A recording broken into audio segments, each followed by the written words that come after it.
Welcome to our channel. In the last session, we discussed static keyword. So the static keyword will decide the memory location of the programming component. And once the static keyword completed, based on the static keyword, we categorize the variables into different types. Static variable, non-static variable. Okay, that is the concept in the last session. Now, in this session, we are going to discuss about the methods in Java. Simply, what is a methods? The methods are the actions. Methods are simply the actions which are executed to generate some result. Now, generally, the variables are data holders which hold some values. Methods are the actions that are executed to generate some result. Now, again, based on the static keyword, the methods are divided into two types. First one is static method. Second one is non-static method. Now, you know that one. Static method means the methods which are declared with static keyword. The methods which are declared with static keyword are called static methods. Those are also called as class methods. Now, where the static methods will get the memory, you already know. The static methods will get the memory within the class, while class loading, similar to variable. So method also same. The static method will get the memory within the class while class loading. And how can we access a static method? We can access a static method by using class name. Okay. What is the non-static method? A non-static method is also called as instance method. Non-static method is also called as instance method. Simple thing. The methods that are declared without static keyword are called non-static method, or instance methods are also called as object method. The instance method will get the memory within the object, while object creation process. During object creation process, the instance method will get the memory. Now clear? We know the difference between static method and instance method. What is the structure? So structure of static method is static. Here you are writing return type. So name of the method. If you want, you can write some parameter list opening. Here, this is called the body of the method. This is the syntax of static method. What is the syntax of non-static method? Simply, if you remove this one, that is called non-static method. Okay. Now, the most important point, everyone remember, static methods can access static variables directly. I already shown you in the last session. Static methods. Actually, how to access the static components? By using class name. But a static method can access static variables directly. But cannot access instance variables directly. Clear the point? So inside the static method, if you want to access a static variable directly, you can use the variable. Suppose if you want to use an instance variable, it is directly not possible. You need to access the instance variable by using an object. Why? Why in the sense very simple. The instance variables are belongs to object. The static belongs to class. So the members of a class cannot access the members of object directly.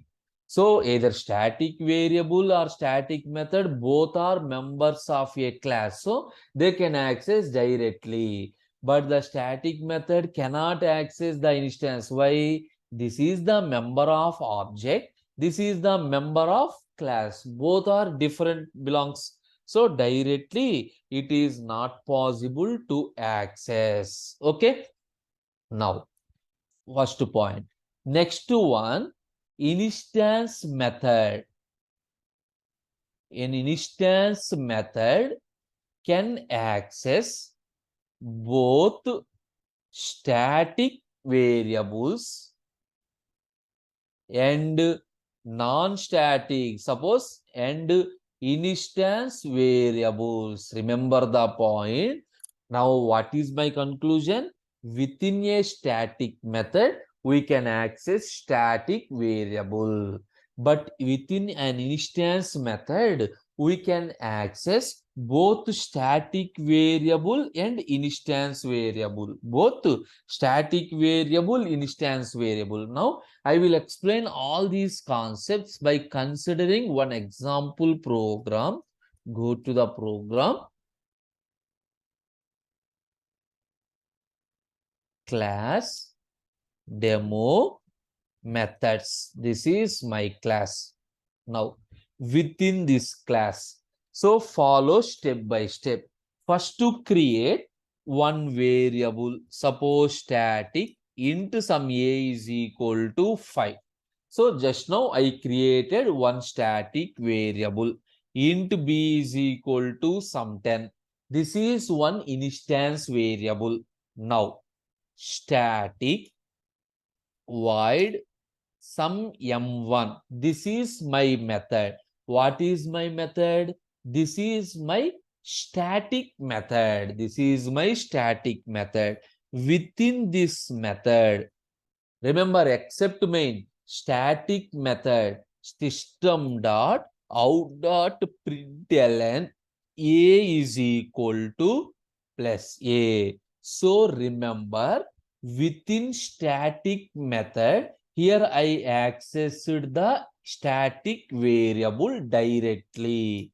Now, system dot out dot println b is equal to plus b. Remember, it gives an error. It gives an error. Now, what is my point? Here, my point is a static method cannot access an instance variable. A static method can access only static variable. A static method can access only the static variable. Now, create one more method. Suppose void m2. Now here m2 is an instance method. M2 is an instance method. Remember, an instance method can access the static variable. An instance method can access non-static variable. Are you observe the difference? So here this is my point. Instance method can access both static and instance, but static can access only static. Now, write down the main, public, static, void, main, string args of. Now, call the method M1. Always remember, whenever a program is executed, first the main method is executed. First this statement is executed. So whatever here, all those are not executed. First this main statement is executed. Anyway, if you have the concept of static block, that has the highest priority. So one more session is there. After completion of the session, I will again come back. I will explain the order, in which order the statements are executed. Right now, remember, the first executable statement is main. Now, how do we access a static method? By using, how can we access? By using class name. Yes or no? The static members are accessed by using class name. Class name dot M1. So whenever we are executing this statement, the method M1 is executed. Whenever we are calling M1 internally, A is executed. Obviously, it shows B is an error. Anyway, first I will show you the error. Now, how do we access the method M2? Remember, our execution starts from main. Within the main, you need to call all other methods. First, I call the method M1 by using class name. Why? M1 is a static method. Now, what is your aim? You need to call the method M2. How it is possible? M2 is an instance method. It is not possible directly. What is the step? If you want to access an instance member, you need to create an object. So OB is equal to new this one. An object is created. By using that object only we are calling. Clear? This is my first executable statement. Under this one, once this one. So whenever this statement is executed, control moves to here. Now A value is taken from the memory. B is not taken. Why? M1 is available in the class memory. So A is also available in the same memory. So directly it can access. But if you print B, B is available in the object memory. But here it is the class memory. So it gives an error. Now save the program. .java, save, go to the command prompt, go to the location where your Java files are available. So Java C demo methods dot Java. Now see, we have, sorry, this is a normal error. Okay, now see the error. What is the error? Non-static variable B cannot be referenced from a static context. You got my point? So it is not possible to refer. So before that one, write double slash. Double slash specifies comments. Comments are not executable statement, just for understanding. Saved the program and execute one more time. Now Java space demo methods. Now see this one. First A is equal to 5. This is whenever we are calling M1 method, this A is equal to 5 is executed. And whenever you are calling M2 method, A is equal to 5 and B is equal to 10 is executed. Clear? Now, this is the different methods, static method and non-static method. In the next session, I will explain the JVM architecture with internals. After completion of that one, again I will move back to this program, how this program is loaded inside the memory. I will explain step by step. So internally, so we already know JVM, Java Virtual Machine, mainly consists of three memories. Assume These are the three memory partitions. These are the three memory partitions. So the first memory partition name is method area. Remember, method area is also called as class area. Within this one, all static components will load. Second one memory is heap area. This is also called as object area. And third one is Java stack area. What is this one? All the static components will load inside the method area.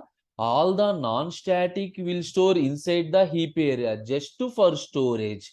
Whenever it wants to execution, they will move to Java stack area. Execution always begins at Java stack area. Clear the point? Now, coming to this program. First, class. What is the class? My program consists of only one class. My program consists of only one class. So, this is the class. So, I am given my class name as demo methods. This is my class name. I already said, what is the first step? Whenever the class is loaded, first the main method is executed. First, which one is executed? Main method. So, main. Whenever the main is a static method, you observe main is the static method. So the main get the memory inside the class. Whenever the main is loaded inside the class, immediately the main move to Java stack area for execution. Move to Java stack area for execution. So you already know within Java stack area, a method frame is created like this. This is called a method frame. So for each and every method, one frame is created, and within this method frame, my Java main is loaded. So my main method is loaded for execution. Now, coming to the point, within the program, once main is loaded, what is the first step? This one, demo methods dot m1. So my first step is demo methods dot m1. Whenever this statement is executed, what happened? You are using the method demo methods. You are using the class. Here, first time, if you are using the class, all the components of the class are loaded. All the components. So, coming to the program, whenever the class is loaded, what is the first one? Static int a is equal to 5. That is the static component. So, that is the static component. So, a variable a with value 5. So, here the memory is allocated. Fine. What is the next variable? B is equal to 10. So, B is equal to 10.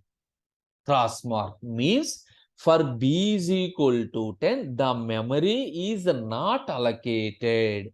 B is equal to 10, memory is not allocated. Next one, static method. If you have a static method, again, the memory is allocated. If it is a static method, the memory is allocated. Suppose void m1 of. And the next one is non-static method, memory is not allocated. Clear? While we are using the class for the first time. We are using the class for the first time. All the static components will get the memory inside the class area. Now, so all the loadings are completed. Now, it calls demo methods dot m1. So what is the first one? First, the main is loaded. After that, whenever you are calling the method m1, what happened? Immediately, one method frame is created. Immediately, one method frame is created. Within this, here, this is the my step. For example, here, whenever you are calling this one, automatically assume this is step 1. Here, method m1 is executed. Clear the point? Method m1 is executed. What are the statements you return? Here I written just printing a is equal to 5. So within this one, a is equal, so I am printing a value. How do we get the a value? Simply this m1 and a in the same memory location. Directly we are getting the value of a is equal to 5, that is printed. Now close. Once that method is completed, it destroy the method frame completely. M1 is destroyed. M1 is destroyed. Coming to the next step. What is the next step? Object creation. Now observe demo methods. OB is equal to new demo methods of. Yes or no? So obviously, first right side is executed. Whenever this statement is executed, new in the sense, create some memory where within the heap area. So within the heap area, it creates some memory. For example, assume the address is this one. For every memory, we have some address. Just for assume, this is the address. Some memory is created. Now, new.